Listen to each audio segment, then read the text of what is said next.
Крыму задержали крымско-татарского активиста Римзи Бекирова. Его обвиняют в якобы публикации в соцсетях запрещенных материалов. Утром Бекиров вместе с еще одним активистом Османом Арифмеметовым прибыли к так называемому центру по приглашению забрать личные вещи, изъятые у них при задержании 21 февраля. Тогда в Каменке проходил обыск у другого мусульманина Марлена Мустафаева. Соотечественников, пришедших его поддержать, задержали силовики за якобы нарушение законодательства о проведении массовых мероприятий. Значит, сейчас мы передали нашему брату Римзи, которого задержали незаконно, продукты, вода, там, печенье, возле ЦП передали. Будем ждать дальше новостей.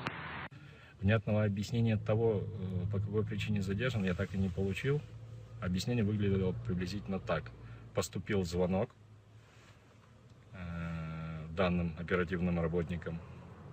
У какого-то, видимо, должностного лица вызвало недоумение, непонимание, по какой причине бородатый человек находится напротив Центра по противодействию экстремизму.